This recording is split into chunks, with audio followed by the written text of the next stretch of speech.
My dad was Mormon. We went to the Church of Jesus Christ Latter-day Saints. Maybe a week went by and he asked me if I wanted to drive. I was taking a bag, not knowing what's in the bag, just knowing sometimes the bag's heavy, sometimes the bag's not heavy. One day, a guy had to check his product and it didn't look like cocaine. I'm driving heroin. Cartels are professionals at controlling chaos. You're my target. I'm not trying to hit nobody else. I'm gonna get four in you, man. I'm sorry. I'm a bad person learning to be good. You've gone so far at that point, it's just normal. What happens when a sheltered Mormon kid from a Houston suburb has a chance meeting with a Mexican cartel? He starts killing for them. In today's episode, you'll learn how a young man named Tyler worked as a heroin mule, a migrant smuggler, and then eventually as a hitman for the Gulf Cartel, with 16 confirmed kills for the organization in the cities of Reynosa and Matamoros in northern Mexico. This was shocking even for me. And before we get started, if you could do me a huge personal favor and hit that like button, subscribe to the channel, and drop a comment, I would be forever indebted to you. All right, you guys, prepare to be stunned. It's Tyler the Hitman right here on The Connect with Johnny Mitchell.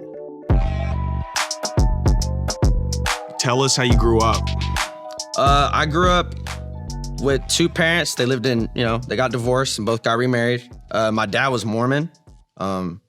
We went to the Church of Jesus Christ Latter-day Saints. A little bit different there. Church is 3 hours on Sunday. And, you got to do, if you're in high school, you're going to go to seminary in the morning for 1 hour. You got mutual on Wednesdays. You got to be very active. And I didn't fit in with that because in my mom's, she wasn't Mormon. It was normal, keep your grades up. I just need to know where you are, but, go be a kid. So, yeah, I did not get along with, at the church a lot. When did you start, acting out, getting in trouble?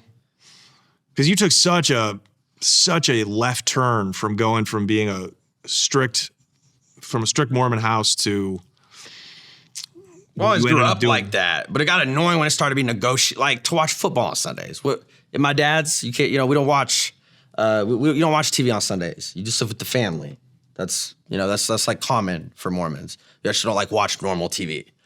It's like, bro, I gotta negotiate to watch a football game, but I've been at my mom's and before I could watch football, it wasn't a problem. If I would have smoked some weed, oh my God. In my dad's, yeah, I'd be grounded for 6 months. To be a normal kid there was crazy. To be at my mom's, I want to just be smoking weed in the backyard. But yeah, I'd occasionally go tap the blunt and come back home, and it was normal. Lifestyle started being annoying all the time. Everything being church related. You're asking for so much of my time. I don't even like being here. Mm-hmm. What do you think I'm gonna do? I'm gonna get mad. I don't like it here. I don't get along with these people. I'm not gonna wash my mouth. I'm gonna say exactly what I want. I'm not gonna sugarcoat it for Linda because, it has to be easy for you at your PTA meeting. Bruh, y'all kiss my ass with that. Y'all, come on. We're all adults. We talk crap about each other. We're not perfect, but we try to be perfect. Y'all be doing the most. I gotta get to seminary in the morning. That's crazy. So you're from Houston or just outside of Houston? Outside of Houston. I lived in Conroe. Yeah. Were you fascinated by the streets? Were you influenced by the criminal culture of Houston? No, I just wanted to make extra money. I worked a job. My dad taught me to work a job. And, I worked at a golf course. But all the other kids worked part-time jobs. I worked a full-time job, worked about 35 hours, and went to school. But it's a little extra cash on the side. Yeah, that was nice. That's a little weed money. Me and my friends want to go out. Bro, I got it. Let's go have fun. That's really all it was about then. Mm-hmm. And adventure. Yeah. Okay, so talk about your first adventure. Oh, so it was heroin. And I didn't know. I didn't know because, in the real drug game, you don't open the bag. That's real. Don't open the bag. Don't touch the bag. Just take the bag where it's supposed to go because it's not your business. It doesn't matter. You're being asked to take this from point A to point B. That's what the guy told me. Point A to point B and come back. That's it. Okay. How'd you get put on? A kid at school, he stole something for someone, and I helped him hide it. I was an accomplice, and we didn't get caught. We did our time. Yeah. We had to talk with the cop for a couple minutes, but he didn't find nothing. Well, I didn't really talk to him at all in class. He was super, sport athlete dude, and I didn't think, I thought it was kind of weird. I just moved to that school. Was he popular? No, because he couldn't stay to school long enough, but he was gifted. Oh, so he was like a troublemaking athlete. Yeah, yeah. Black guy? Yeah. Yeah, but yeah, very, I never even saw him play, but yes, very, very talented is what kids said when he got to move to our school. Okay. Yeah. But yeah, he told me 2 weeks later, like we started talking a little bit and maybe a week went by and he asked me if I wanted to drive for make a little extra money. And I thought, well, he's black, so it's probably just weed. But, I met his uncle because he did not drive. He was just asking, they just were looking for a white kid, as I found later. They just needed a white boy for unusual circumstances, as I would call them. Yeah, I was taking a bag, not knowing what's in the bag, just knowing sometimes the bag's heavy, sometimes the bag's not heavy. But until one day, a guy had to check his product and it didn't look like cocaine. It was kind of beige. So, I assume I'm driving heroin, which again, I still didn't know the circumstances then of what would happen if I got caught. It really didn't matter to me. I thought weed's everything's the same charge. How bad could it be?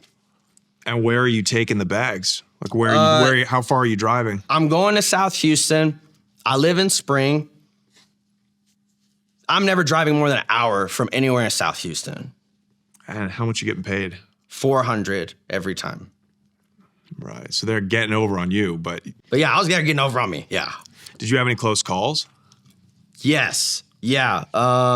One time we had to go over to Mexico, and a gentleman was stealing. And anyone who participated in driving that day, which I was one of the people, we had to go and, have a talk with this guy. Little did we know that he knew who was stealing and he him in half in front of everybody. Some of these guys were not with that. I threw up. I'm gonna be honest. That's not, you shouldn't see that.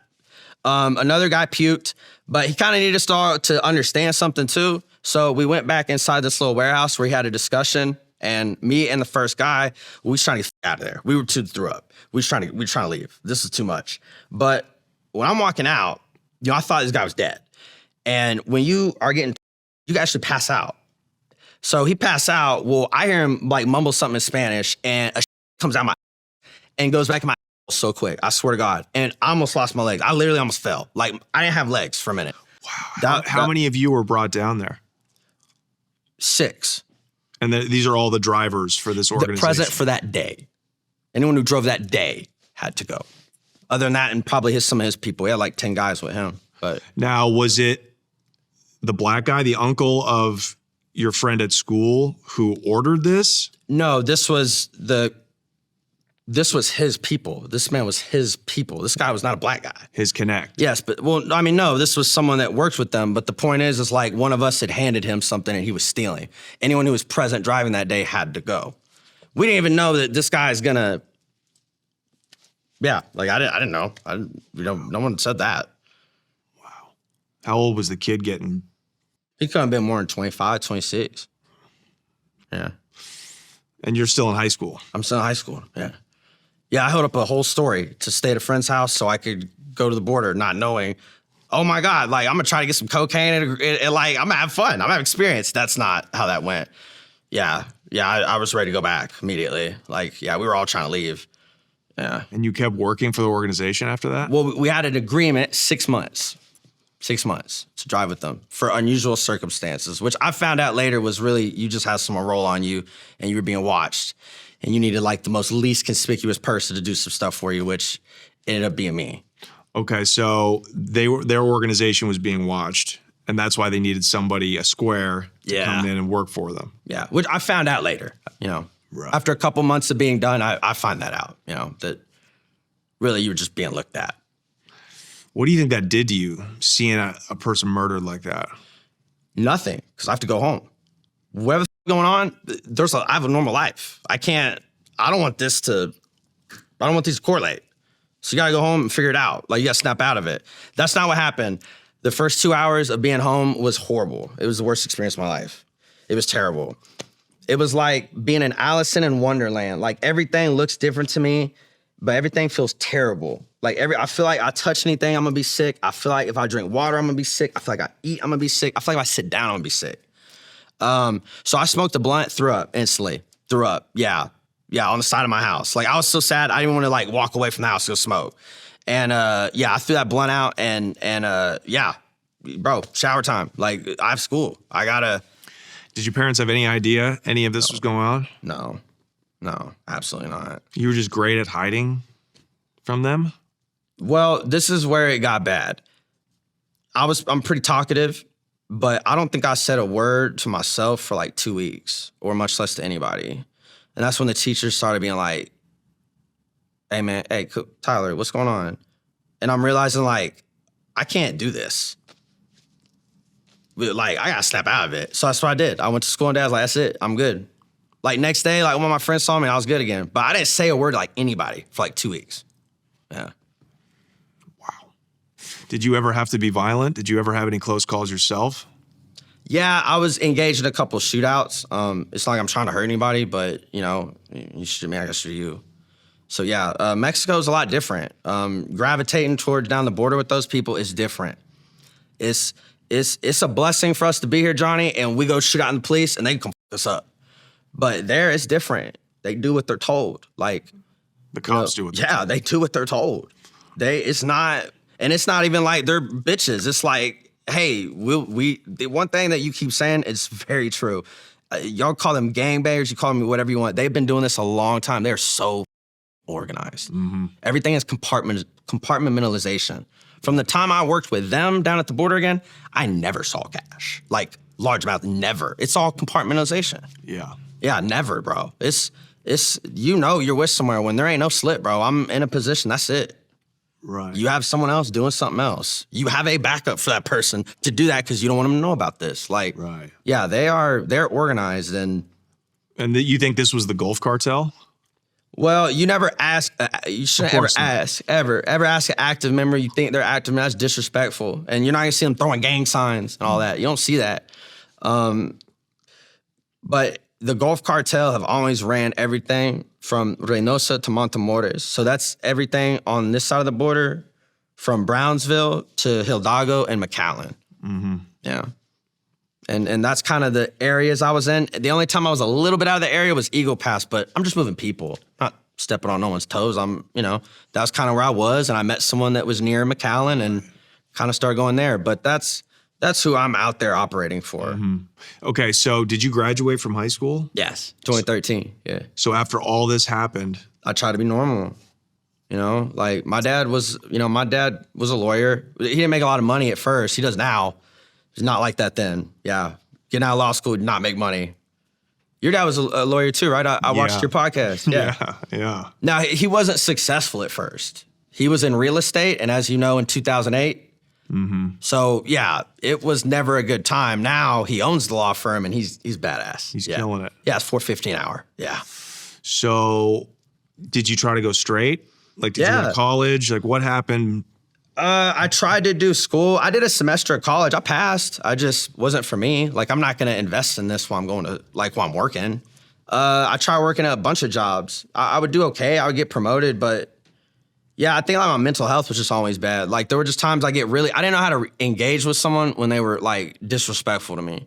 But other than that, I was always cool. But there'd be that one day with someone and we like right here, bro, we could punch. Like, I had a manager one time really say, let's go to the freezer. I was like, we're not going to the freezer. I was like, I'm white, it's 17, we can punch right here because you're gonna get fired and I'm still going. I yelled it out for everybody. He's like, yeah, like I wouldn't handle that stuff well. I get mad. Mm. So like, I think that would slowly affect me because I'd be really good at a job and then somewhere I'd be great. I'd be the dude. And then, yeah, when I get real mad, they'd be like, you're a different person. Did you do drugs? Are you on drugs? No, I mean, I smoke weed. Like I'll tap the pen a couple of times, but no, I don't even do back drugs. Then. I had a prescription for Vyvanse, and I would smoke sometimes, but no, not really anything else. And drink. I mean, you're in high school. But you've never been diagnosed with, bipolar disorder, schizophrenia, manic. No, I have complex trauma and obsessive compulsive disorder. Okay. I recently have been seeing a therapist last couple months, so I've been addressing that recently, mental health, because it started to get really bad. Good for you. Like, where I couldn't go outside. Like, I wake up with cold sweats like every night. I started getting memory loss real bad. It started like really deteriorating me with time. Like with time, it really starts to. Every man's different, bro. Like the weight you want to carry on your shoulders is you, but the question is when you break and how you break. And yeah, it slowly started to, like, it got bad. Do you think the trauma comes from witnessing that man being murdered with the chainsaw, or is it something else, or is it a collection of all of it? Man, in my time at the border, if you don't see death, you're still gonna get a phone call about it from someone down there. It's death. The closer you go to the border, the faster people die. Because you can't keep up. I don't care who you, the FBI, you the DEA, like you need to move all your headquarters down there then. Like, because you're not gonna stop that. You don't have the resources to just compete, bro. Money talks, bullshit walks, bro. These dudes will throw up everything they have just to keep winning. Like, I saw a lot of death. And really, I wouldn't even care about seeing death because most people, I don't even care. But there are people you feel responsible for, you lose. And I took some bad phone calls sometimes. These were people that you were working with? Yeah. They became friends? You try not to, but yeah. Yeah. But you try not to. You do. You don't try to. Yeah, but when you're in that life and you're living that high stakes, you can't help but get close to people. Yeah, you dude. It's like trauma bonding for real. It is. Can't help it. You there. So you saw friends get killed? Or you saw other people? No, but I got the worst phone calls. I've seen people die, and I've had phone calls that worst hurt, like by far. How are people getting killed down there, and why? I knew someone that got killed because not only was her brother was stealing, and like he was sloppy. He was doing the white, and he was driving around, and he thought he was being followed, and he left it at her house. Well, they went to the last 3 places he'd been, and that was in there. So she was the consequence, and I didn't know, but I was actually helping try to get him back across, not knowing that I can't get one coyote that he ain't off in some type of way. And yeah, like I leave him there. Like when I found out about that and I knew they were going after him, I left. Well, you out there. You go ahead and eat that up. So they killed him on the Mexico side. Yeah. Yeah. I didn't care about him. I cared about her. Like, stupid man. So the cross-border movement of people and drugs is 24/7. Around the clock. Everybody knows somebody that's in on it. Yeah, dude, you could get a coordinates and okay, if it's drugs, I'm gonna tell you to go buy me backpacks, right? You're gonna take the reflectors off every backpack except one. You're gonna put them all piled up, but that one needs to face the road my guys are driving up to. Bro, I've done it one time and grabbed like what was needed, but literally I looked like not even 20 yards away, and there's another, like people are doing it everywhere. Longitude to latitude, man, you could honk the horn. Be careful. Be careful where you honk the horn, because it'd be 15 people pop out. I'm dead serious. I don't care who says it. I broke the record for most people in a Camry. To get housed, not to take to San Antonio, but to get housed, I broke the record. I'm telling you, I had 4 people in the front. Dude, 9 people walked out. It was crazy. 9 people got out of this Camry. It was ridiculous. How many? It sounds like a bad joke. How many Mexicans can you fit in a Camry? 9. Yeah, without the trunk. That's why they're so small. Yeah, they evolved. Well, they're malnourished down there. It's kind of sad. Yeah, and they've been traveling. These people you're picking up are traveling for weeks. Dude, I had a lady holding her daughter's hand, and when they jumped in the car, they prayed the whole way to us to get housed. But is that, bro, for them, it means that much. Okay, so I want to talk about how you got introduced to this people smuggling, this human smuggling. How long after you graduated high school did you start getting back into the 2017 is probably when I went down there and first did that. I did try to do that again in 2021 when I got out. But they knew me. I could. Yeah, I got pulled over pretty quick and asked to leave. You were too hot. Because it's a small town. You got the same guys working there, been working there. Like, they're not stupid, bro. These guys got a good memory. Their job is to be at the checkpoints and know. What's the town? Eagle Pass. Okay. Yeah, but I've been to a couple places. So it's right across the river from Piedras Negras. Yes. And that was one of the main border crossings under Biden. That they were showing. That they were just literally just gushes of people coming over, thousands of people every week. Well, they also picked the place least populated. Right. I think they set it all up. You pick the place least populated. Why? Because you can look like the most immigrants are coming across, because there's more coming across in that town than people are in that town. Right. Yeah, I don't think you picked McAllen because you have 1.5 million people there, bro. Don't with the money. Right. You know, you got all those trucks coming through. Right. Don't show it in El Paso. You got all those trucks coming through. This episode is sponsored by BetterHelp. You guys have heard me talk about BetterHelp for a long time, but we haven't really covered how much people love this service when they use it.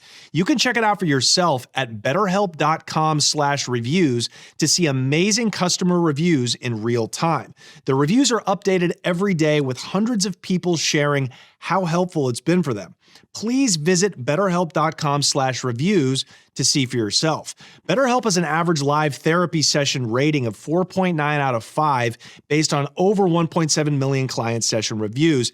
I am one of those client sessions, okay? I go every week to a therapist that I met myself on BetterHelp years before they were a sponsor of this podcast. The feedback from people who have actually used the service speaks for itself. More than 6 million people have used BetterHelp globally. Their therapists have at least 3 years and 1,000 hours of hands-on experience, plus all the required education, training, and certifications. Getting started is simple. Answer a few questions, get matched with a therapist based on your needs, and switch anytime if it's not the right fit. See the reviews, see what stands out, and see if BetterHelp is right for you. Visit betterhelp.com/connect. That's BetterHelp.com/connect. Okay, so you're working, you're trying to keep a legitimate job, and it's just not working.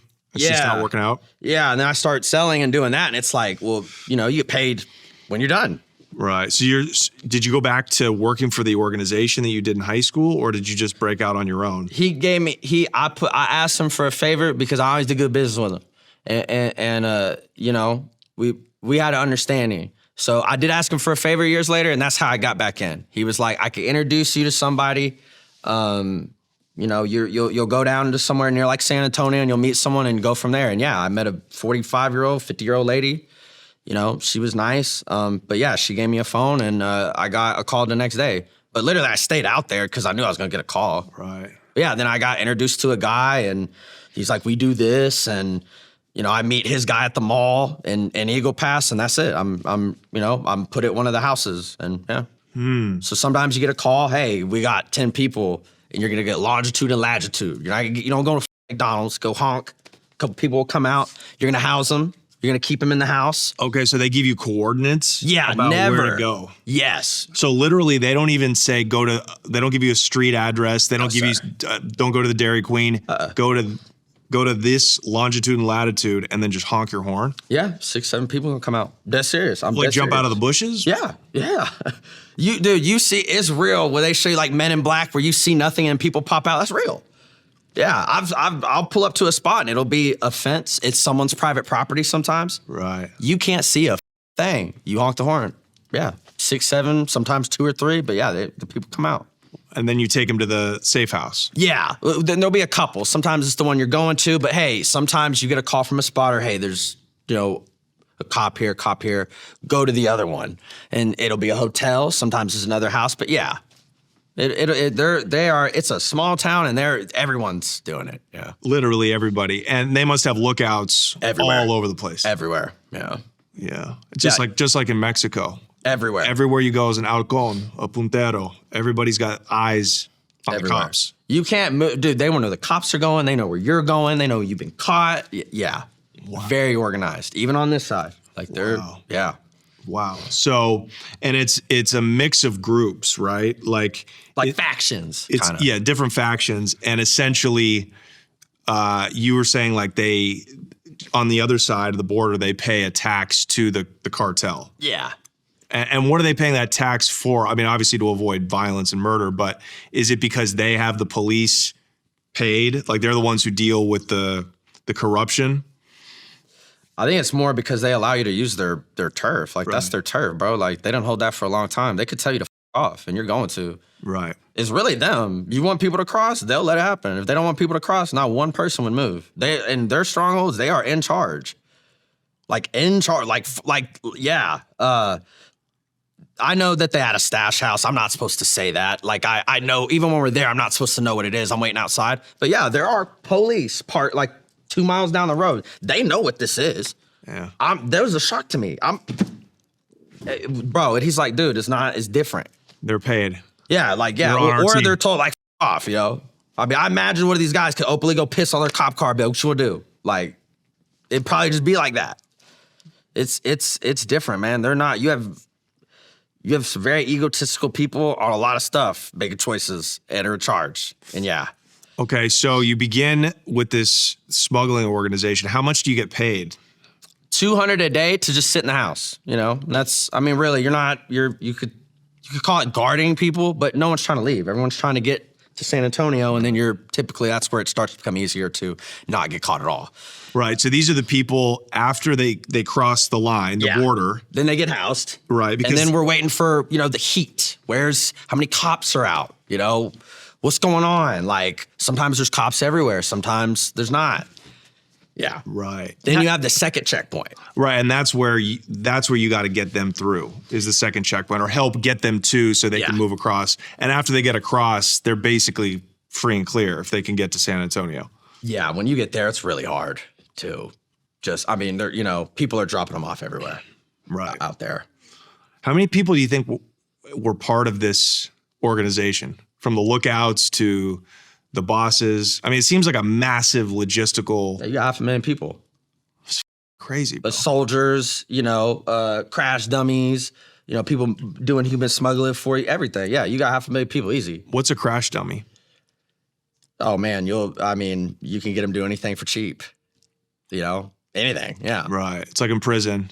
They're usually crackheads or something. Yeah, give you a sheet of tune, bro. You want a couple sticks? Mm-hmm. Yeah, go smash that dude in the shower for me. It was $50, and dudes will do it. Right. Okay. So you guarding people in a house.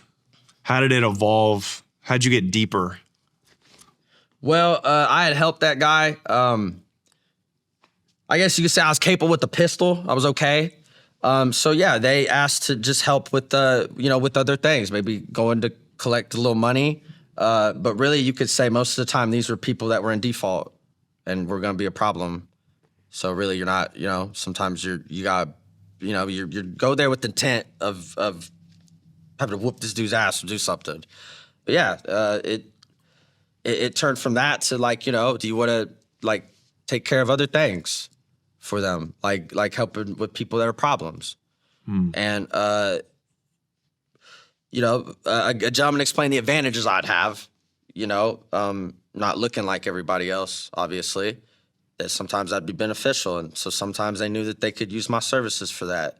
And I would do that. And that'd be $10,000 a head. Yeah. And that was on this side. No, that's over there. That's in Mexico. That's doing more intense stuff with them. If you're referring to people, it's going to go to about $300 to $500 a head based off of what's going on. I meant to clean somebody up. Oh yeah, 10,000. Yeah. Okay. And that's this side.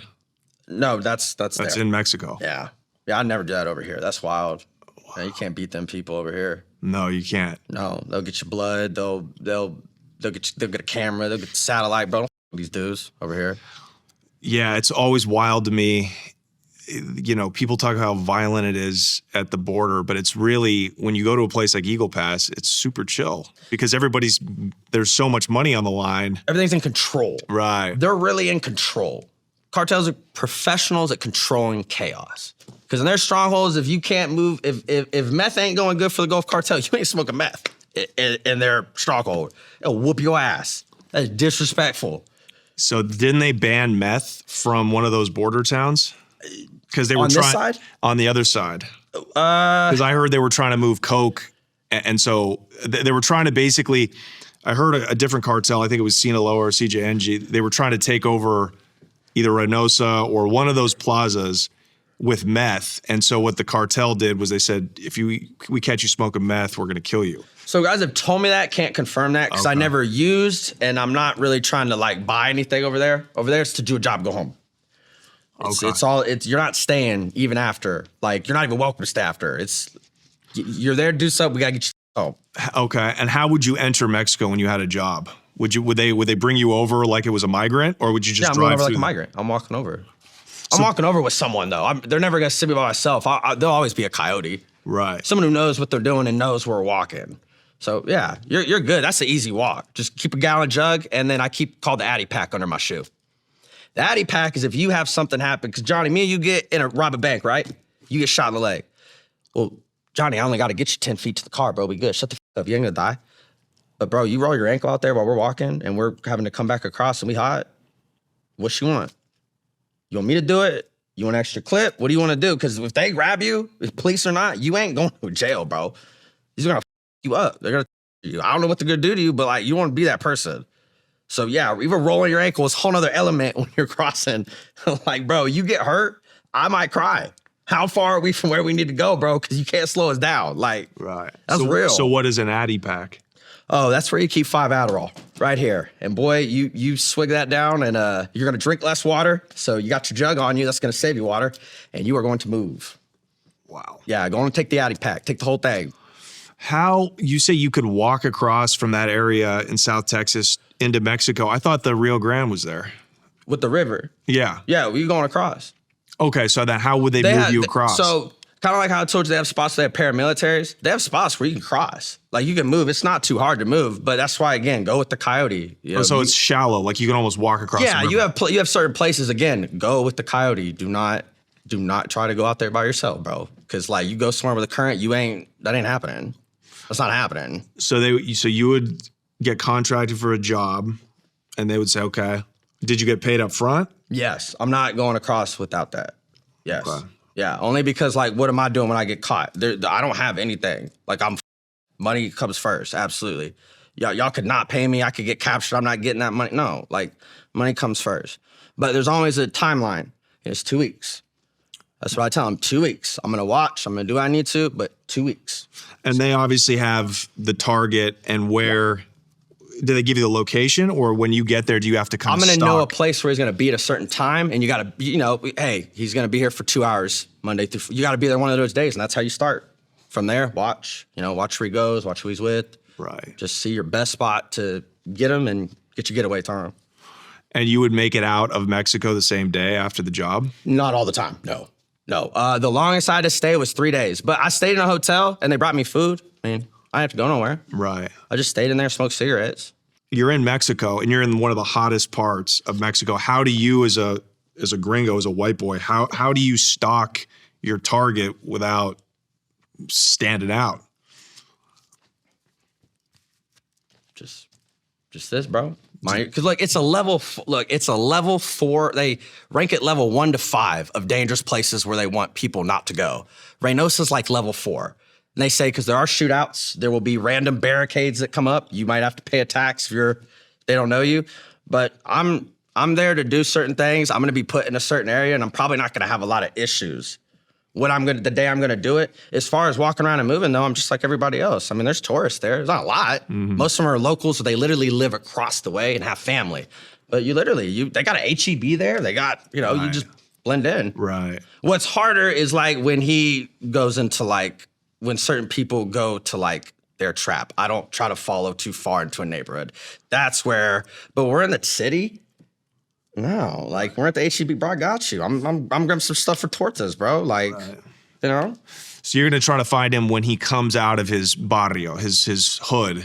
Well, I'm gonna find him the best spot I can to give me the best getaway time. That's what I'm looking for. Getaway time. How fast can I drive away after?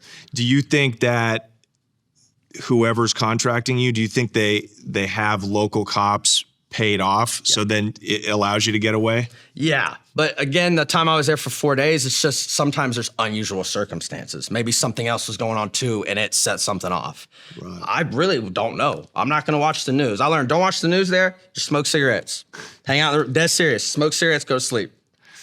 Do they outfit you with a gun when you get over there, or do you bring your own? The first couple of times, I was embarrassing, but I really just asked the coyote. Like, he's closer there. I don't have to drive all the way with the gun. But no, once I knew them a little bit, no, I'd always bring my own gun.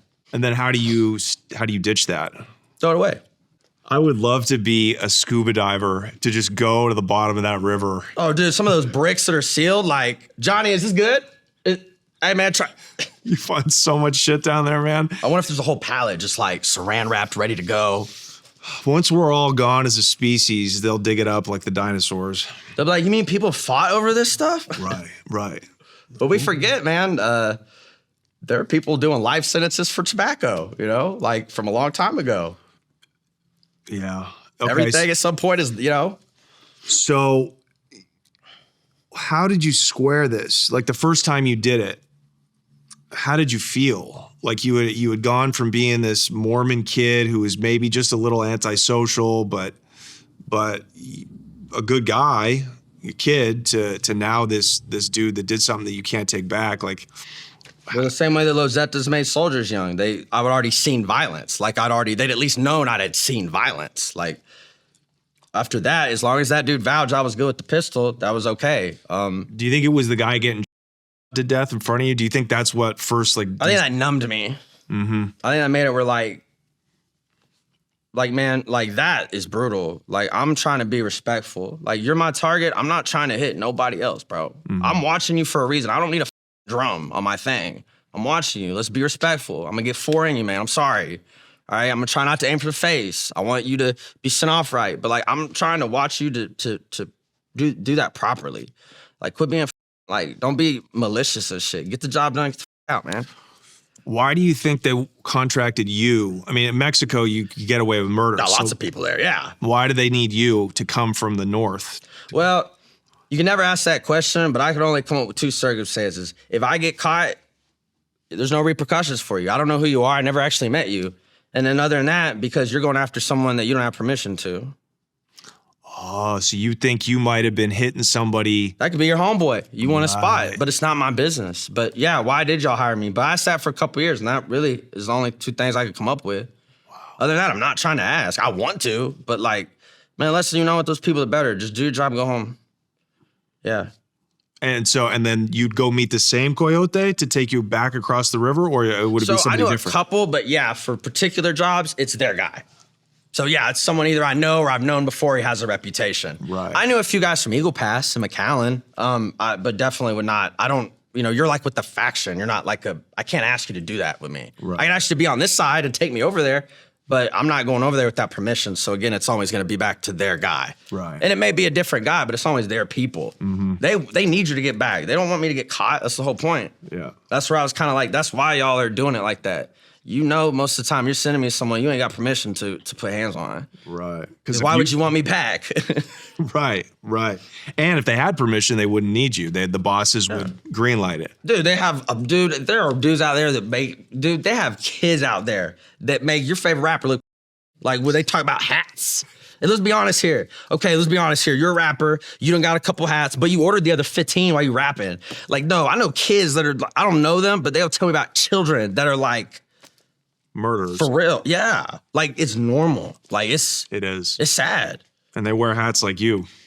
Yeah. Sorry. If you pull it down a little more, bro, that's the narco look right there. Yep. That's how I be walking when we go around.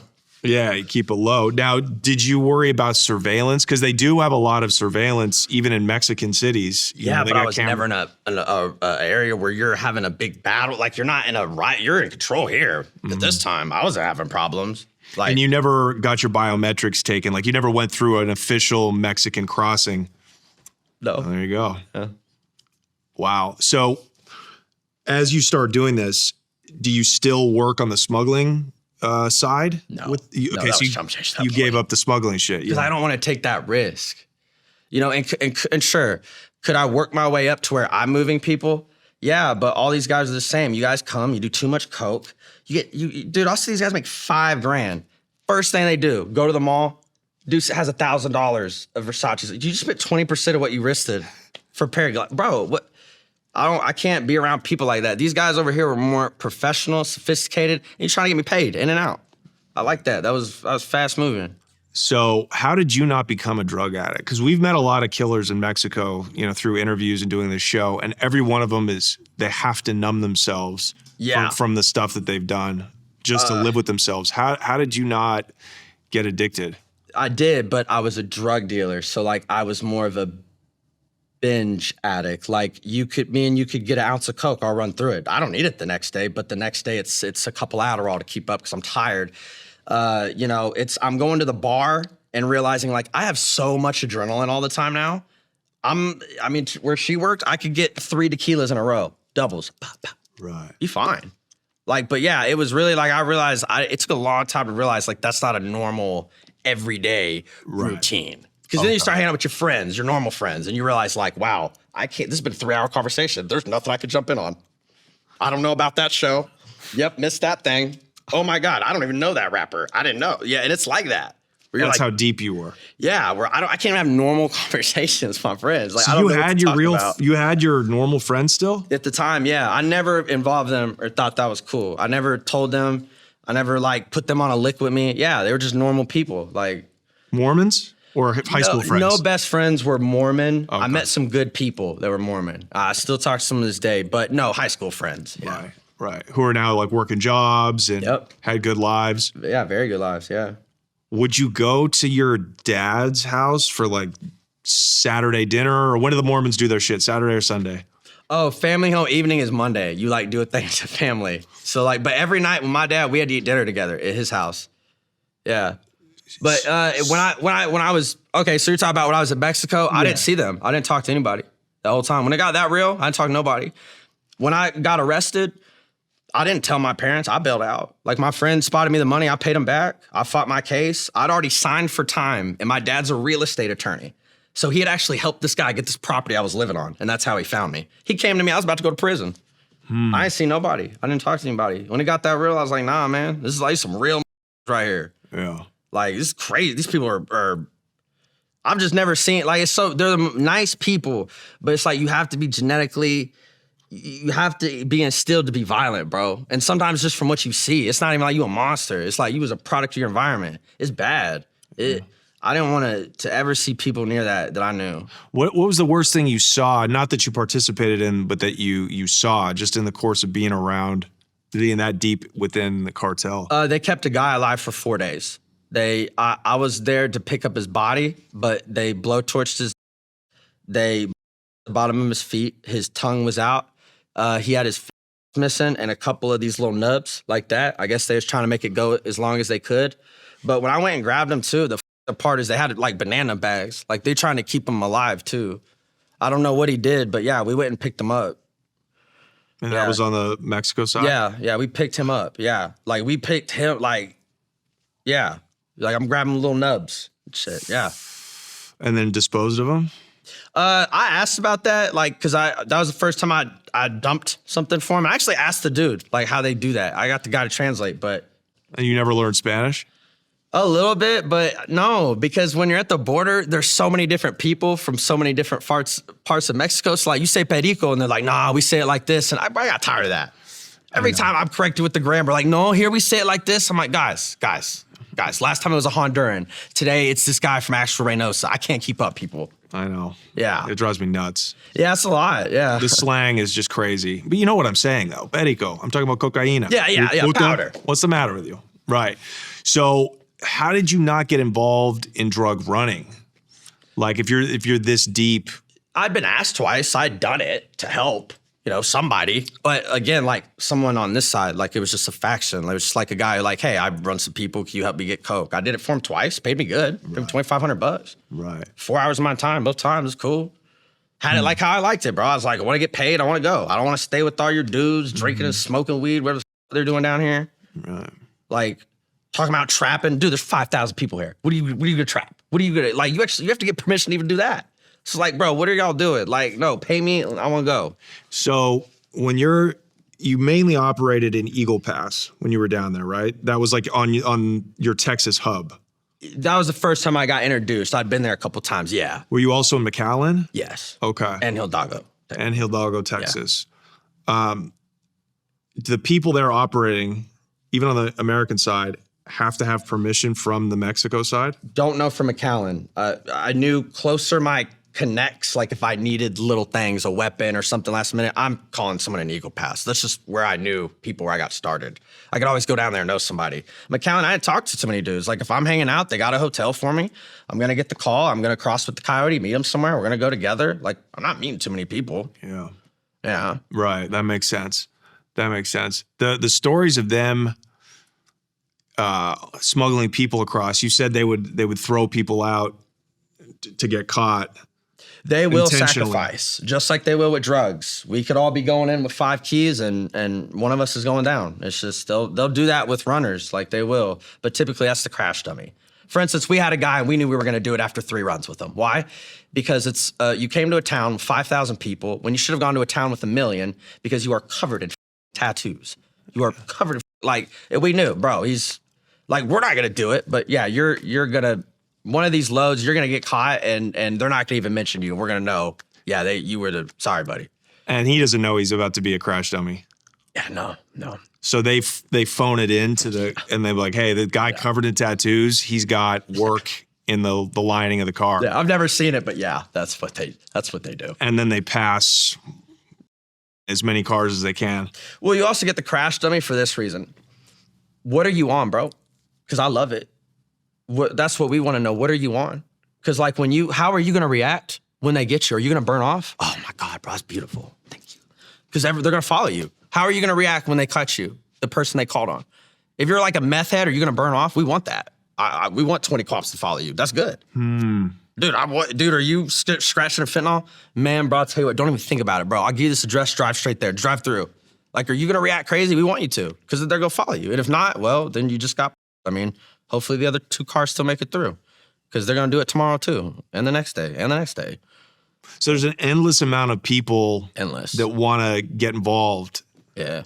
Did you know anybody like you, like white guys or normal, maybe not even necessarily white, but normal kind of middle-class people from Houston that either got involved in smuggling, drugs, wet work, like you ended up doing? Or were you the only one? I knew a guy from Montgomery County that tried, and I actually had to call him his brother before this interview, but yeah, I told him not to.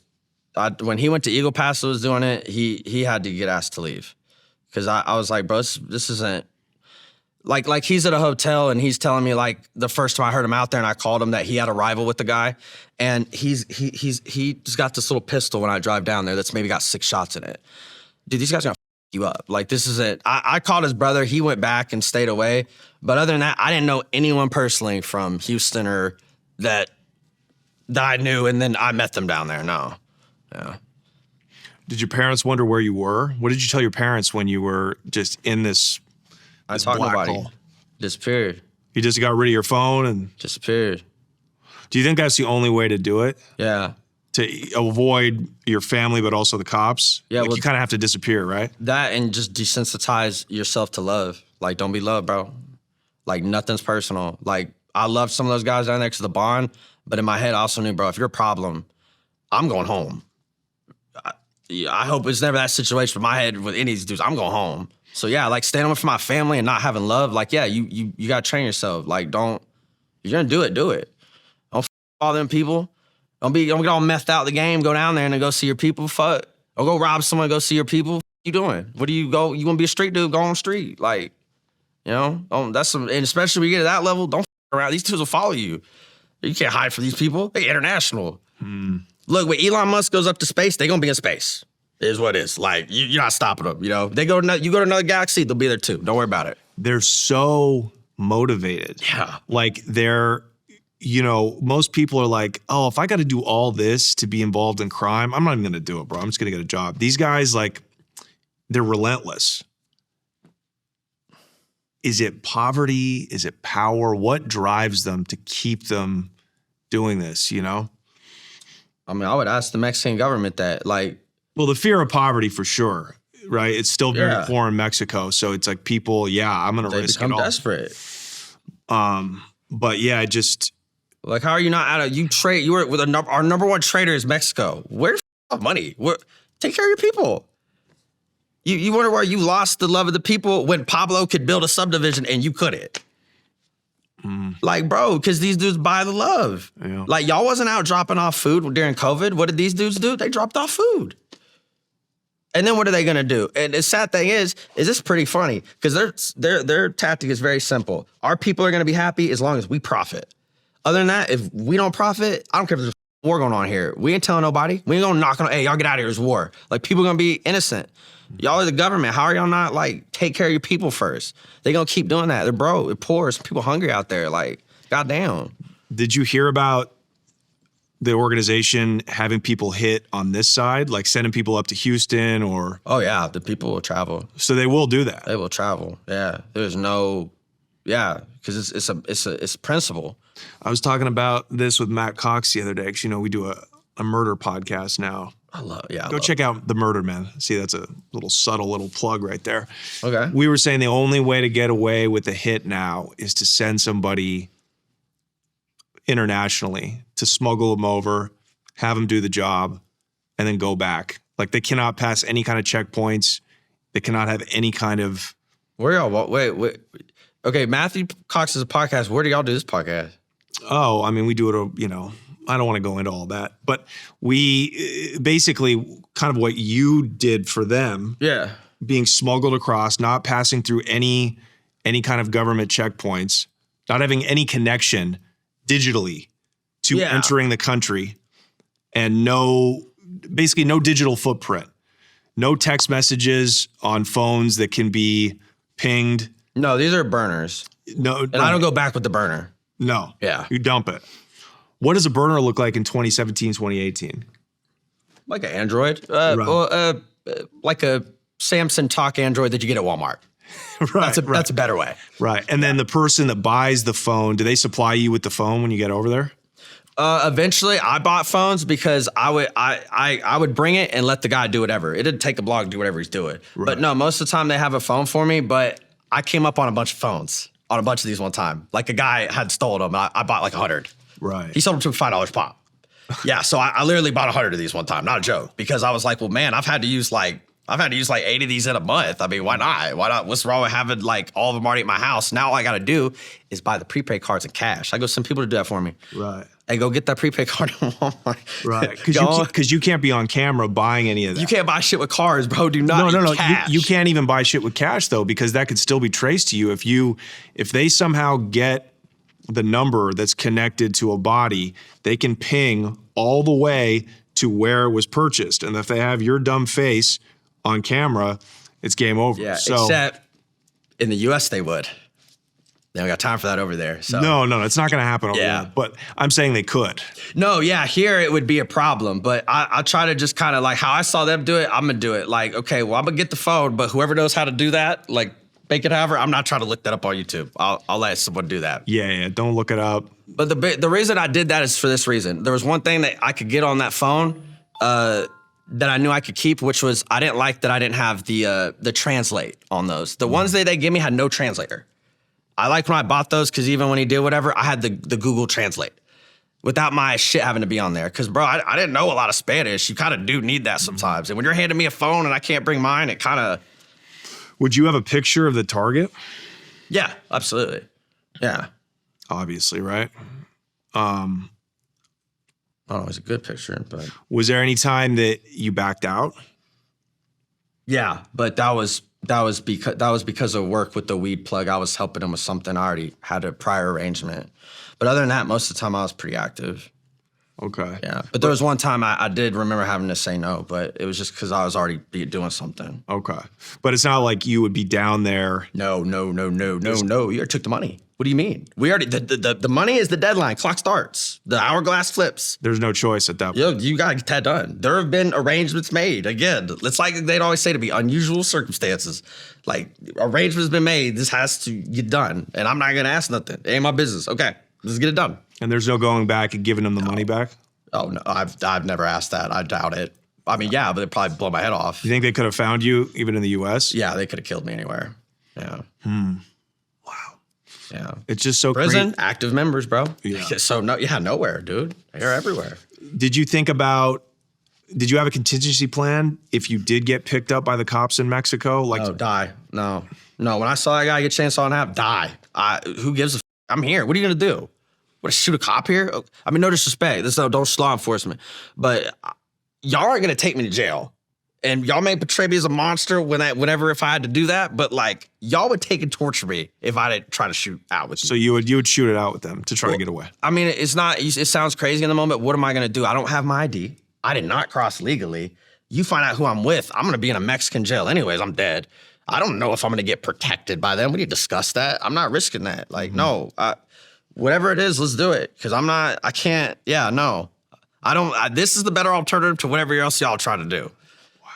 Might as well just die quick, man. Did you say your prayers before you did it? No, because you shouldn't pray to God when you do evil stuff. Like, I don't believe in that. And I did see guys do the Santa Muerte thing, but like, I'm not gonna do that. It's no disrespect, you know. She's just the queen of the underworld, but like, yeah. So you saw guys praying to the Santa Muerte? No, I saw people do the tributes, like they would buy stuff. So I've walked in a few houses and they've had some pretty interesting tributes. I saw one, a dude he said it was real gold. I don't know if it was heavy as, but that was the coolest thing I saw. It was a statue? Dude, it was like this big, but I swear to God, it weighed like 10 pounds. But it was cool. I don't know if it was all gold. It looked like it, but that was the craziest thing I ever saw. Wow. Yeah. What was the craziest like trap house in Mexico that you saw with like the most hardware, the most crazy dudes? No, I mean, it's not, like I wouldn't go to the trap houses. I would have a reason. Right. I'm not there to, you know, I don't even need to go there to like get like the score because I'm not using. So no, just there, do job, go home. But you'd have safe houses usually, right? Well, I have places where they're housing me, but it's like a hotel. I was never like in a house. Wow. Yeah, never in a house. Never in. Again, that would probably be something they utilize for someone else there. Like put me in a hotel, like because you probably own the motel. I mean, So I cannot believe you would go from a hit to a hotel, and then you'd just be chilling. Well, you gotta wait. I mean, you have your getaway time to get away. But yeah, I could be 20 minutes away from there. I could be 30 minutes away from there. But you're gonna get your car. You gotta dump that car. You get another car. I already typically have that set up as long as the plan goes good. And are you responsible for that setup, or is it all from A to B set up for you? The car they'll give me, but I'm never taking what they give me. I had someone that could help me get a car because they wouldn't always give me the best vehicle.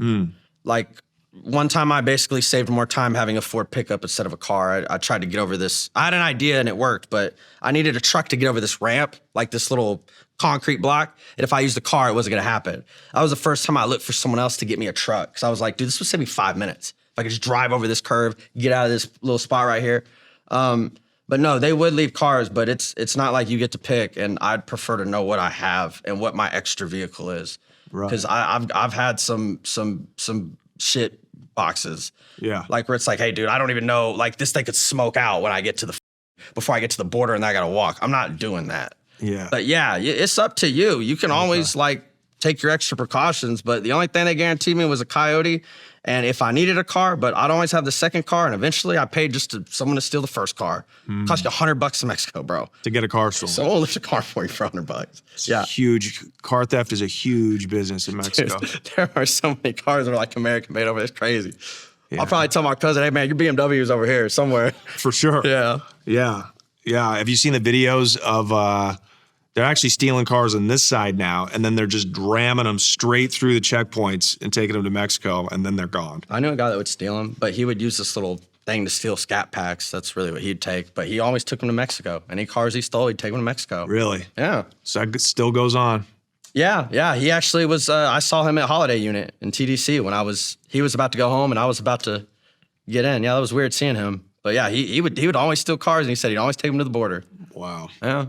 After you know obviously the coyote that's taking you over there, and then where you're staying, whether Always it's at a hotel. It's always going to be the same place. And is it going to be in the city, or is it going to be kind of? It's going to be in the city. Okay. It's going to be in the city. Yeah. Nowhere out near, the farther you are to the outskirts of Reynosa, there's a lot of small little towns. Right. You don't want to because everybody knows everyone. That's where it gets really dangerous. That's where it gets rough because, yeah, that's where you can do ambushes. That's where you can hit vehicles. That's where lots of crazy stuff happens. Mm-hmm. Like, that's where I hear guys have told me where they're like in real gunfights. Like, they have rifles. Like, if you're hitting a big enough load, they'll pull up with the big old thing. I've never seen one, but they'll have a big old thing, turret. And yeah, when it's war, bro, everybody's going to war. And your jobs that you did, were these typically at night or during the day? I always do them at night. I could have done it whenever. I mean, but yeah, at night. I'm again, getaway time and trying to ditch car, get another car. Yeah. And you never use silencers? No, never. You don't got to out there. Yeah. And you don't want to. I mean, just man, like that even looks worse, you know? Now I look like James Bond or something. You know, they could take me like, you know, right. You know, they're gonna torture me with professional federales or something. I don't want to do that. Right. Yeah, that would be bad. I'm just give me my pistol. I don't need modifications, nothing. Right. In and out, in and out. If And you then- watch a person, you're gonna get them. You're gonna know where you're getting them, and it's in and out. Like you ain't trying to do nothing else. And these were just young men? A few guys are probably older. Well, I say that now at my age. Yeah, these are guys probably in their 20s and 30s. I don't think I ever did anyone older. You know, you're not gonna make it that long out there. You know, you're supposed to elevate after that. You're supposed to be where I don't see you. So, and then they have the time that you're going to go back, and that's not really up to you. It's up to whenever. That's up to them. Yeah. Right. Whenever the cops are off of them, 100%. Their spotters are going to say, okay, yeah, your coyote is ready. How many coyotes do you think are just lined up on that river outside of those towns? I mean, there's got to be thousands that are working, right? Or hundreds. It's not hard to find one. It's just you do want to like make sure they're credible with someone, like who they're going with. Yeah. Like, because obviously you'll probably meet whoever they work with on that side, like they're, you know, that family or faction. You just want to know that they're good. Other than that, be careful out there. If they know what they're doing, it's a smooth walk. It is. Yeah. For the guys who've been doing it. But no, you'll have a dude that tries and walks you off a cliff, literally. I mean, right. Yeah, like you get caught in the current. Yeah, people still drown. People drown all the time. Yeah. Here's the thing. I never had to think about that until like when I went back to Eagle Pass and realized like it's a little bit different when they tried to, again, I'm going down there for a guy thinking I would help him move some people, but you know, like his coyote just said some things that like I remembered from a guy telling me that were like wrong. And I was like, definitely not going to go with you. Like you're going to get people killed.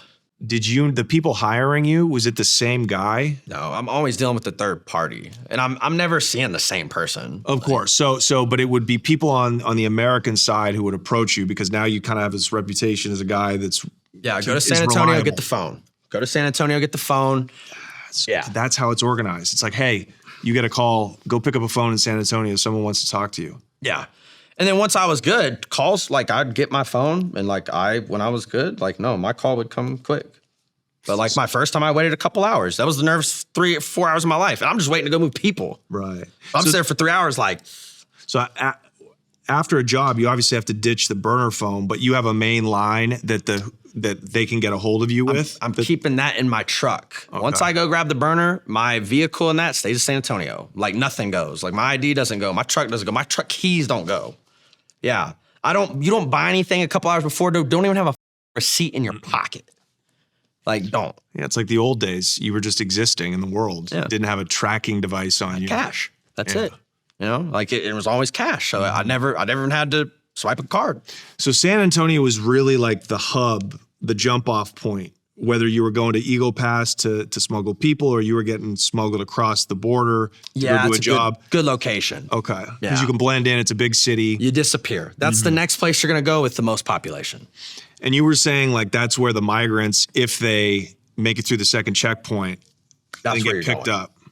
It's really hard from that point. When you get past all those checkpoints, you know, like Eagle Pass, you're going to go 30 miles past the checkpoint, you're going to pick them up. And from there, your odds of just cruising the rest of the way are significantly high. Yeah.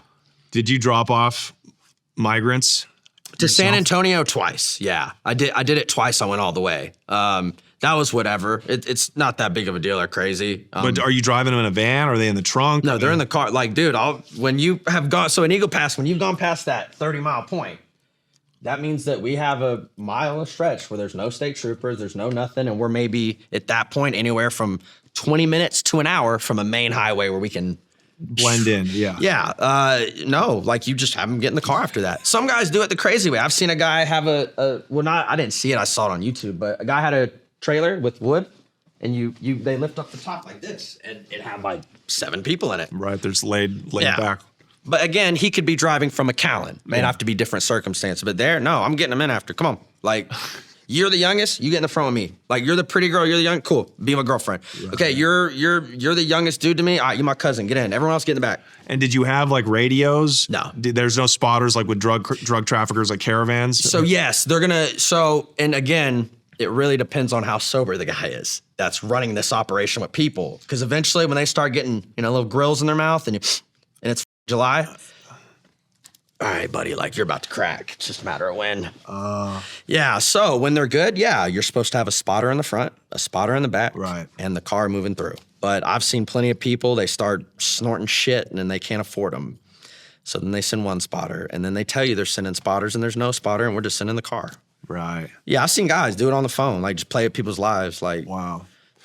Yeah, it seems like all of those low-level cartel movers, right? Whether you're drug trafficking, human trafficking, Sicario, whatever. It seems like everybody is whacked out on coke or meth. I mean, I did some of the white down there. It's pretty awesome. I mean, it is. We have too. It's really good coke. Yeah, but Jesus God. It's just it's there's a lot of people are on a lot of shit down there. But don't you think that's because you're living in hell? Yeah, no, it's chaos. And you're living in hell, and you need some kind of escape. And I mean, I'm visiting. They're living. That's horrible. I have it so easy. I don't care what I'm dealing with. All the things I'm figuring out about me that are bad. Like, they have to live down there. Mm-hmm. That's unacceptable. Somebody need to fix that. Mm-hmm. Yeah. So how many jobs did you do between 2017 and 2019, 2020 when you kind of got out of that life and you got into the drug game? How many jobs do you think you did? 16. Okay. I think, no. That's how many, 16. Of course, you're not going to forget that. 16. And did your price go up at all? No. It just stayed at 10 grand? Yeah. I'm an outsider, dude. I'm not here to be the guy where, who's the hitman? Just $50,000? What? No, just be the same price, be the same guy. Because it's hard, bro. It's hard. You want to get egotistical out there, but don't. Because these dudes will f you up. Because they've been, boy, you a different kind of animal when you've had to do that from young. I don't care how gangster I was. These dudes have been doing this since young. I'm undomesticated to people here. These dudes, to me, I'm domesticated. Mm-hmm. And I'm knowing what I know about me. And I'm like, yeah, these guys are way different. So you're a square. I'm a square compared to these dudes. I'm the third string quarterback. Mm-hmm. You know? Yeah. How do you not tell anyone? Like, did you tell anyone? No, it almost killed me. Yeah, no. For a long time. Even when I went to prison, I didn't talk about that. I was there for manufacturing intent to deliver some drugs. That's what they knew. I didn't tell anybody about that.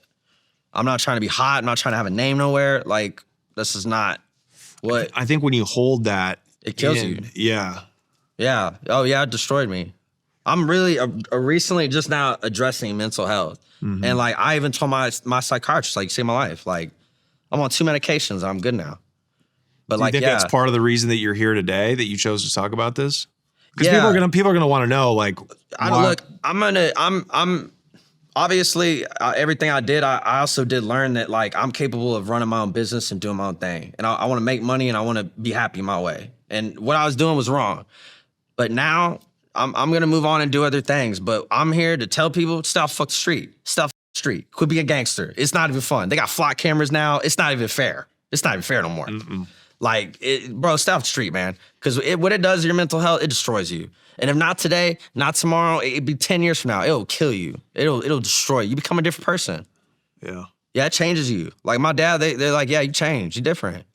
Did you? Yeah, I was going to ask that. So you never obviously told any of your regular high school friends. No. And of course not your parents, but did they see that change in you? Like when you were... Yeah, it just became dark.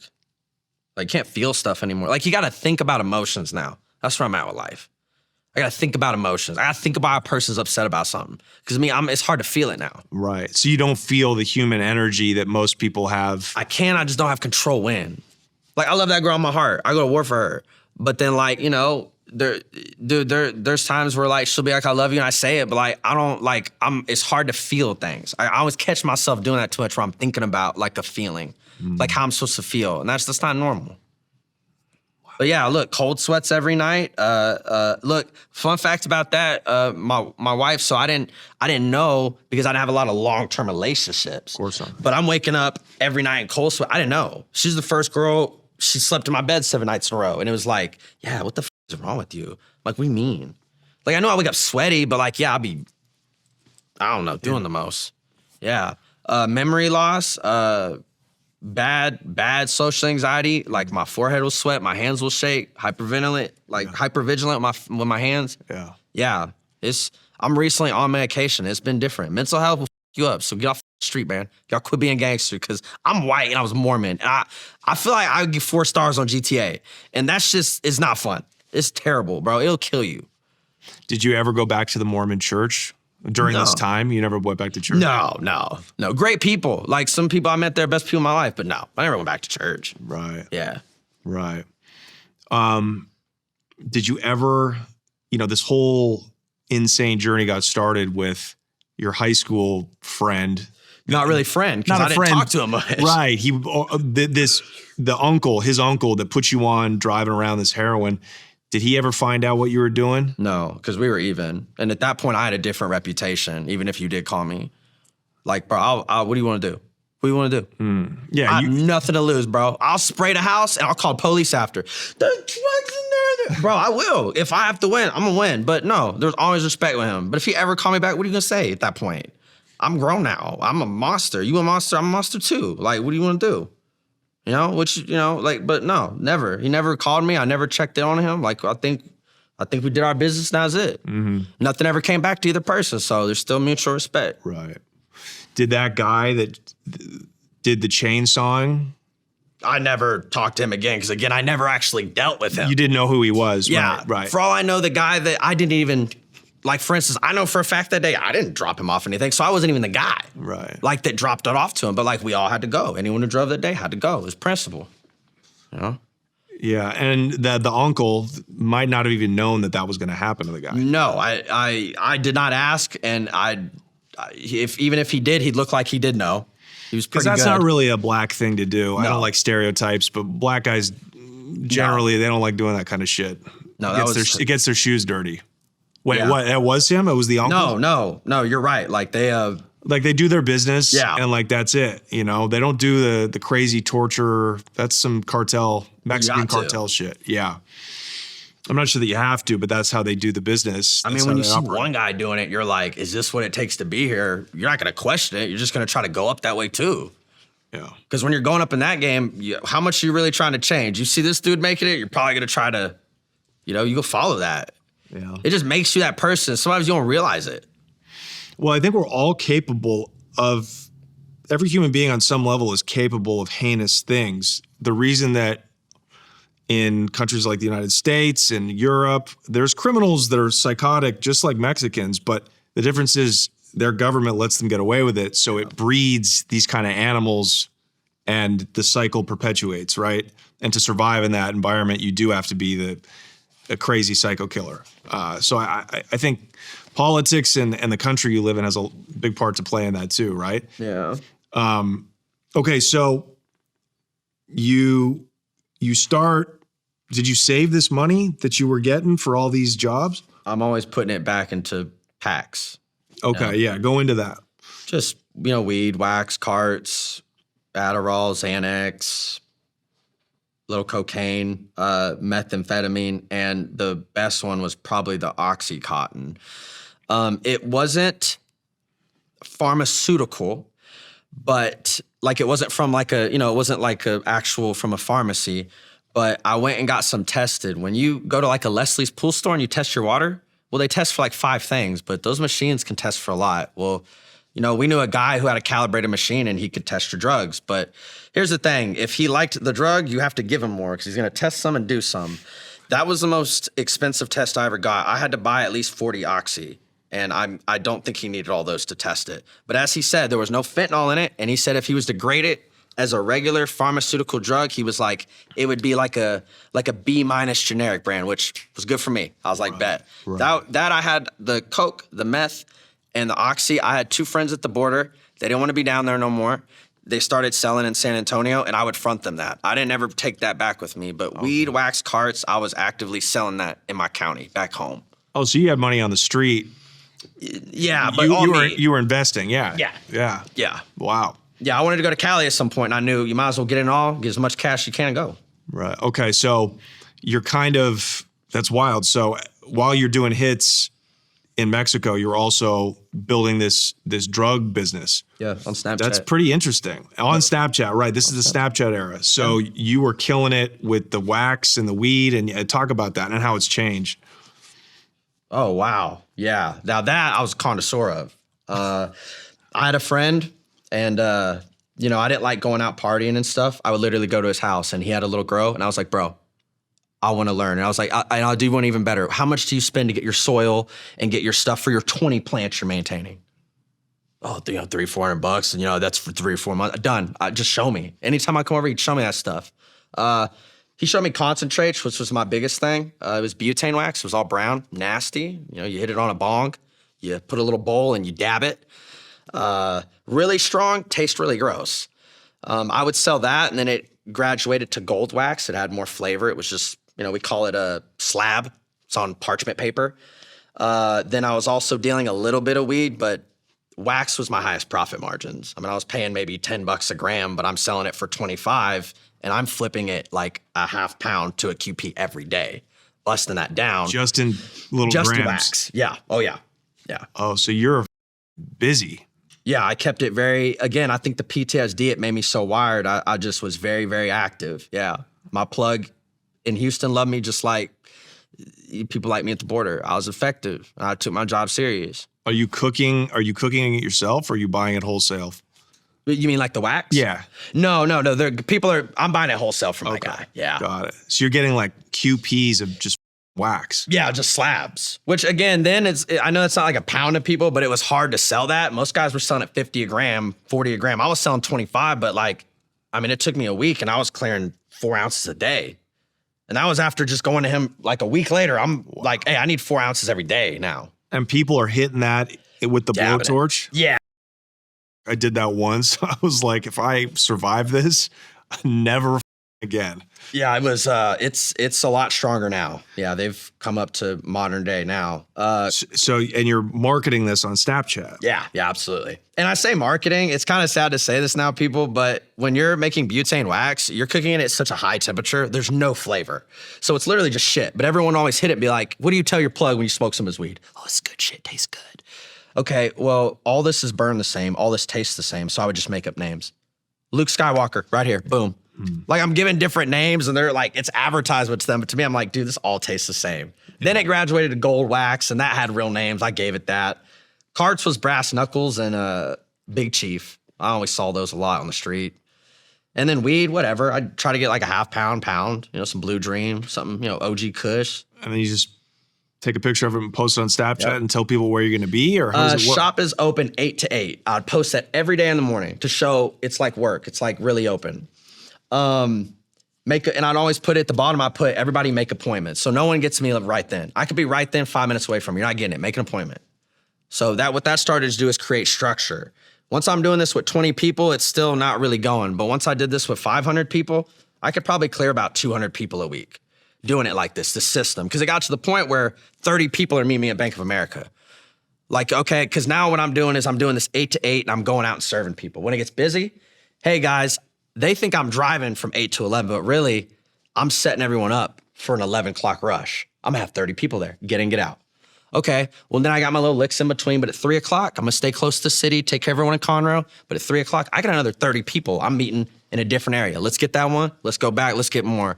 And of course, when that started going like that, I had to see my plug like daily to get wax, carts, weed, Addies, Annex, but yeah. So did you ever have to put that aside because you got a call from the South? Yes. So the deal with that was I'd still post the shop's open 8 to 8. The shop, it starts to look like a regular shop. But really, I had a guy, and every $100 he made, which I'd only let plays $100 or more get served then, he gets $20. So you get 20% of every. That's how I try to keep it. You make a decent amount when you go do 15 licks for me in a day, So you could be doing a job in Mexico and your wax business is still moving? He's going to run it, yeah. And I don't have to call him, check on him. That one time I was there for 4 days in Mexico where I had to stay a little longer. Oh, dude. God, I love that, man. Because I was supposed to be back in 2. And he just kept it going. And you didn't have your phone on you. So you don't get to call him, bro. I'll know when I talk to him in San Antonio. He knows every time I'm going to call him when I get somewhere safe. Other than that, just keep it going. But yeah, that 2 days, the extra 2 days, he'd not have to do that. That was nice. So let me ask you this. You're making all this money. You got a really kind of a booming drug business, wax business. Why keep doing these hits? Do you think you were addicted? Do you think a part of you craved that? Yeah, I like the challenge. But where was the morality? Where was it all gone at this point? What do you mean morality? Didn't you know what you were doing was wrong? Not wrong like illegal, wrong like... Yeah, it looks like it. Wrong like evil. Yeah, no, as my brother says, I'm a bad person learning to be good. And I did, but it just, you don't think about that then. Like, you've gone so far at that point, it's just normal. It's just a normal thing. It's, like, yeah, my friends would not know. I would openly go, and then I would come and hold my nephew, not knowing, like, he knows I'm selling, but he doesn't know, like, I go over there. You just smoked him. Yeah. Wow. Well, it's interesting because you talked about at the beginning how growing up in a strict Mormon household, you had to live 2 lives. I live 2 lives. And now you're living the most extreme form of a double life. And you love it. It's thrilling. Because even though it's all crazy, I'm gone away from it. When you take it away from me, you're like, I don't know who I am. I don't know what to do. Like, I got out. I didn't know what to do. Because I was like, damn, bro. This is like what I was good at. But then, like, I got family. So, I won't do that to them. Okay. What was the last year? When did you stop? Why did you stop going down there? Oh, so the kid that went out there from Montgomery County, the circumstances of what he did, he was moving people. He left 40 grand and his ID in a safe. It got hit. And I know his family. Like, his brother gave me a job one time when I really needed it. And it's like, I was in his house when, like, he got his new license. Like, bro, your address is these people, and he burned off. It created a whole thing. I can't talk about it just because how close I was to family. But yeah, he knew not to go back out there anymore. It just created a lot of chaos. And that was the last time I went out there. I took care of somebody I wanted to, but, it's like, dude, your brother had nothing to do with that shit. And it's like, I know, because I know you. I know you got your driver's license is in that safe. I know your license renewed at his house because I was there the day you got your license renewed. I didn't take you there. Like, bro, you just ran off. This is your brother. This is his wife. She has kids. Like, bro, you just burned off and you think it's like burning off on the plug in Montgomery County. Like, you ran off with a pound. That's not what this is. So I never went back after that. So for your own safety, because you're connected to this guy who burned the cartel. Yeah, no, I got a call later. That was, again, when I realized how to organize these people. Like, I don't, like, it's like I have him on Facebook or something, but yeah, we were in the same county. And yeah, I did know him. It just happened to be. But I wish I did not know him then. Okay, so you stopped, and that was like 2019? So I'd been in prison. I got out, and it'd been about a year out, and I saw him on Snapchat with, the ICE. So I call his brother, and I'm like, what is he doing? And he's like, well, he's down there, and I'm like, I go down and see him, but it's like, bro, you're like, you got ICE, it's July, man. It's 90 degrees out. Like, this isn't where you want to play with that and do all that and be cowboy. Like, you don't need to be high and be cowboy. But yeah, he was moving people and just did something stupid. So I never went back after that. That was in 2021. I went down and helped with that, and I never went down again. Okay. Now, you went to prison. Talk about what you got busted for. Carts and wax. I got pulled over in 2019 in October, and they found like 15 carts, like 12 grams of wax, and my phone. Like, the phone that I was actively on Snapchat. Like, they're trying to talk to me, and you just hear my thing linked to the Bluetooth. Like, every 30 seconds. We've been talking for 15 minutes. It's bad. It's bad, bro. They're looking at me. I'm just like, I don't. Who's calling you, man? Who's calling you, buddy? Yeah, but it really, the whole 15 minutes, so obnoxious, bro. They grab my phone and just see the Snapchat. Just keep coming in, yeah. And at this point, weed is legal in Texas now, right? In 2019? In Houston, it's a misdemeanor in certain parts, but no, I'm in Montgomery County. That's north of Houston. It is not. You will go to jail for 10 days if your license plate is, if the license plate font is too big. They're gonna take you for anything, gram of weed, whatever. It's manufactured with intent to deliver controlled substance out there. So it's a felony one. So minimum you get is 5 years, and the most they could give you is 99. And yes, I know, you can look it up. It's when you got the carts of the wax, controlled substance, and they treat it the same way. So my first offer was 12 years. My second offer was 8. My third offer was 5, and they looked at my phone. So basically they were like, well, you could tell on somebody. We know you got a few people, or you could go to trial and get 20. And I told my lawyer, I was like, man, just go give me that 5. We're not doing all that. Go get the 5. Yeah. I got the 5. I didn't even know at the time. I thought when you got 5, you do 5 years of prison. I was fully prepared to do all that. That was a blessing compared to what they could have caught me with, Well, yeah, you must have sat in your cell. I was happy as a son of a bitch. And damn, I got 5 years. Like, yeah. Did they find out at the border what happened to you? They must have. Yeah, but you know, I mean, nothing changed. Like, you know, if I tell, you know, that you would know first. I didn't tell. Like, my name wasn't on any paperwork. That's what would have told them that. Well, did you bail out though and let them know, hey, I'm getting ready to go away? I didn't know then because COVID was going on. Like, courts were getting delayed. I mean, my lawyer wasn't even showing up. Like, everyone was preparing not to go in. I signed, and it actually took them 3 months to get me to turn in because they kept shutting down the. Wow. Yeah. So you got kind of lucky when you got arrested because they were kicking people out early, and because you only did what? I didn't even do a year. Got a FI-1, which is 30 days to the house. So yeah, and I got released from the unit I walked into. Right. So you never even got transferred. You never got moved around. The second time I did, I went to a lot of units, but that first time, no. Total blessing. Went to the transit unit in the same dorm with the same people. Bye.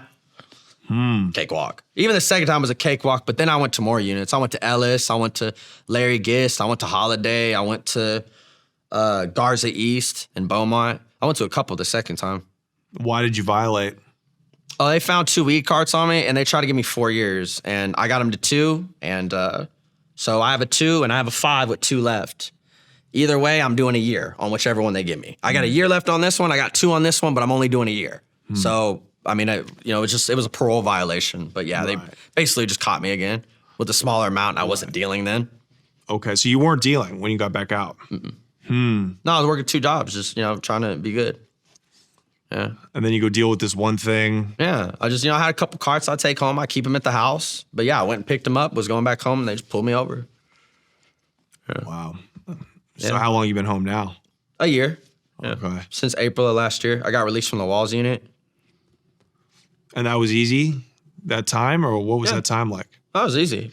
Did you know anybody did you run into anybody that you knew from Mexico or from the border?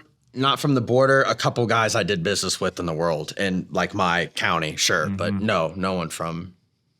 Yeah. Were there any guys when you were down there on the border that ended up getting roped into big indictments or anything like that? When I was at Ellis, I have a friend, and he does have 60, and I knew him like from the world. Yeah, that's the most time I've seen on someone. Yeah. 60 in the feds? No, he's 60 in the state. Okay. Yeah. Yeah, it's weird. It doesn't seem like those human smuggling operations, there's never any big indictments like there are with drugs. I mean, because you're not going to get the guy that has 100 people. You're going to get the guy that has 5. Right. And it's all right. You just can't put it together. People are different than narcotics. Yeah, it's yeah. And these people aren't going to tell you, man. And it's so decentralized too. Like, whereas it's easier for the feds to group together people that have drugs. You can't No, the biggest problem is that even the guy who let 100 people cross his border when the Biden administration was there, they're going to be like, what's his name? Like, dude, no, he sent a guy who sent another guy to go collect the money and bring it back. You didn't even see the car that he has in his driveway. Like, you didn't even see the car that went to go get the money for the car. Come on, bro. Like, you're not even going to see him. Right. And you're not going to collect. They're not going to go serve any of those. Hey, man, the U.S. wants to talk to you. These are just going to shut the door in their face. Actually, you're not even going to go to the front yard. They're going to tell you stay right there. And they're going to do it.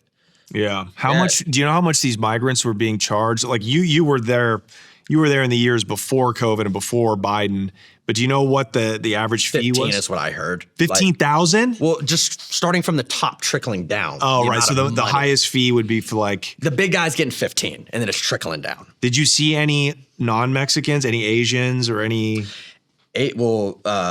Asians, you're probably not, you're going to see a lot of them, let me say that, but you're going to see them with more professionals because their fee is not They're paying 40, 50,000. Yeah, same for the people from India. It's like 45, 50 G's. I'm not going to see them. Like, you're going to have professionals that are someone who's offering that much is showing you that they're going to make it a little bit better. I never saw any Chinese people or India people, but they do move down there. They do. Their people are moving. Okay. Yeah, they'll go to Mexico City and start. Right. Yeah, they do it. They give them the luxury service. Yeah. But even a average Mexican could have been paying $10,000, $8,000 easy. Wow. Yeah. That is huge business. Yeah. So one of the guys I knew, it's just like getting a Christmas bonus, but like he took 2 people, the cartel paid him, but he took them to the guy who was so grateful, handed him $9,000 cash. Like that was just, and that never happens, but like, bro, some of these people are like, you can hit dice like that. Right.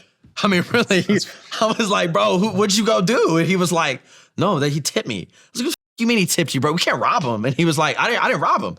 I was like, bro, I swear to God. And he's like, nah, that's all right. That's cool. Probably a family member that needed, was so desperate But imagine he probably already paid 10 for them to come over and then just say, here you go. Yeah. He already paid. Like, I have a theory, bro. A lot of these big industries, people that lobby politicians, lobby the Trump administration, the Biden administration, whoever, they need illegal immigrants so bad to work in their slaughterhouses, their agricultural fields, their factories, their hotels. I think they have guys on the street that literally just that recruit the immigrants that are getting smuggled over. I really do. It wouldn't surprise me. They always end up working at like the people that have the worst conditions always end up working in the worst places. It's like who's paying the bill on this? Like who's paying the light bill? Yeah, because a family member is not going to pay. I love my family, but I spent all the money I have to get them across. I'm not giving you a $9,000 tip. Yeah. When I just spent 20 racks. That was the only time I ever saw that though in my life, and I could not believe it. That was so cool. But bro, like, hey, I knew one guy and he would bring people over and he was like a good looking dude. And somebody, he had fun with some of the, clients sometimes. But like, that was a regular thing with him. And he just, some of these people, you'd be surprised how grateful they are. It's crazy.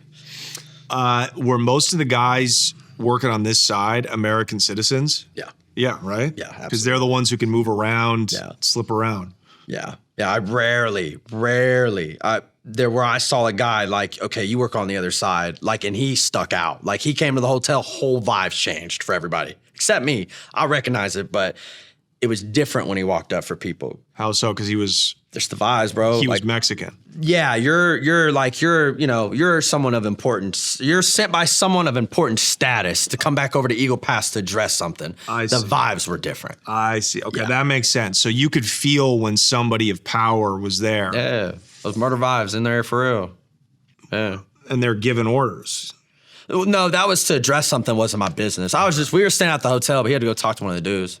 And when people of importance were sent over, were they also brought over by the coyote or would they come through the check? I saw a guy pull up in a car. I was sitting in a hotel, but he pulled up in a car. I mean, When you were smuggling people over, did you ever see somebody... Because you can tell who's there to work, who's being smuggled into this country because they're desperately poor and they're. Well, they'll be all black. We need you to wear all black, and also how I told you for the drugs, we keep one set of reflectors and we'll cover the bags so you can see it if you're driving by. Right. Well, for the illegals, no, you cut off all the light reflectors and you wear all black. So most of the time, most of them are wearing all black. Okay. Yeah, I never saw someone try to come in yellow sweatpants. That ain't happen, bro. You gotta turn around. You're gone. Right, but did you ever look at somebody and be like, oh, you're coming over here to do a job?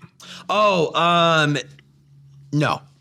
Okay. No, I never personally, no one would be in our crew. I imagine they would, especially going that way, they'd move them a little bit more privately. And they do have people that sit here. They do have people that sit, like people on call in regular states. Oh. Never met any of them, but they are real. Right. Yeah. They just have people posted like. Yeah, and of course, they're not making 400 like a guy who's over there, like deep in Mexico. They're making some real money. Yeah, that makes sense. Bring them over here. Nobody knows they're here, and just your job is to sit here. And the only thing you're doing is they're going to pay you more. And they're, you hear that and you're like, wow. Yeah. So you got out the second time. You're home. You're in a relationship. Well, I've gotten a relationship. I was in a relationship yet. Yeah, I met her. I'd probably been out for like almost a year, a little less. And you're in therapy, which is great. Yeah. Yeah, get therapy, people, if you've seen violence, because it disturbs your soul. Mm-hmm. Yeah. Yeah, a lot of people are doing the MDMA therapy now. I have friends that are doing the microdosing. I really believe in microdosing. It's beautiful. I really do. Like it sets your tone for the day, which is hard to do when you've seen stuff. Yeah. Yeah. Did this feel okay? Yeah, this is nice. Okay. Yeah. I need to do this. I was nervous. The scariest thing in my life. Yeah. Wow. Well, thanks for coming, man. Yeah. that was a really incredible story. Do you worry at all about any of these things you've talked about coming back on you? Nope. You want to come, bro. I'm not. You can't be biased to death, bro. You want to go out there and kill people? Hey, when it's time to get killed, I'm not saying don't cry or do whatever you're gonna do. Pray, do it. But like, bro, if it comes, it comes. Like, God got me, man. You gonna get me? Come get me. So have you come back to God? It sounds like you've come back to God. Well, I believe in God. I'm just not the Mormon guy. You know what I mean? But I believe in God. Yeah. Even when you were doing that? Yeah, I'm not praying or talking to him, but like I'm aware he's there. You know, it's just like, man, I think you'll just see me when you see me. Like, we'll figure it out then. Like, you know, you gonna send me to hell, I already been there. If I get to go with my people, cool, let's go. But like, wherever you can send me, it's rocking and rolling. Like, you know, I'm gonna be me. Like, if I'm in hell with the monsters, let's be monsters. You send me to heaven with my people, cool. I'm gonna go be at peace. Like, but you just gotta make it work at that point. Do you worry about any of your family or friends seeing this on the internet? No. Y'all watch it. I love all y'all, but it is what it is. The truth. Like, I don't give a f. You know, it is what it is. That's my story. Yeah, y'all don't know about that, but it's okay. I still love y'all. I'm sorry if I hurt some of y'all, but, you know, I'm here now. So they haven't, nobody from your normal life has ever found out about? When I came out of prison, obviously there were questions, but even then I didn't really try to talk about all that till later because that was different. Like the drugs and stuff was enough. They were like, oh my God. Right. And I'm sitting there like, wow, we could do another movie. We could like keep going. And yeah, I didn't want, that fucked me up really. Like seeing that because I was like, damn, we're not even to the next, like, we haven't got to part 2, dog. Right. Yeah, you guys have no clue. You think this is bad. Now, yeah, what did your dad's side, specifically the Mormon side, when you went away for selling drugs, I mean, did that blow their whole world up or? No, because my cousins knew I was kind of crazy. So they just like, we love you, be safe. But my family hadn't seen me in so long. I came to my aunt's, they wanted to do like a little party kind of like for me, but you know, it was just family. Mm-hmm. But like, yeah, my aunt gave me a hug and we really just didn't talk about it because they know I'm just trying to move past that. They know that now I'm present, I'm not in the streets anymore. Right. So really to them, it's just like, do whatever you gotta do. So they brought you back? Yeah, absolutely. They've accepted you back? Oh yeah, yeah, of course. That's amazing. Yeah. That's amazing. I'm happy to hear that. Well, Tyler, thank you so much. Thanks for having me. Really appreciate it. And, you know, best of luck. Is there anything that we need to promote for you or anything like that? Or no, I'm just Tyler. Yeah. All right. I don't got Instagram. Well, I do, but it was really just so I could talk to Matthew Cox. So like, I don't got Instagram. I'm about to go live my own life. We don't know who Matthew Cox is. Don't ever say his name on this podcast. We don't want to promote Matt Cox. Except do go check out The Murder Men, a podcast I do with Matt Cox. Well, I'm going to check out Murder Men because, yeah, you need to. It's good for you. All right, you guys. We'll see you next time. Thanks, buddy. Yeah.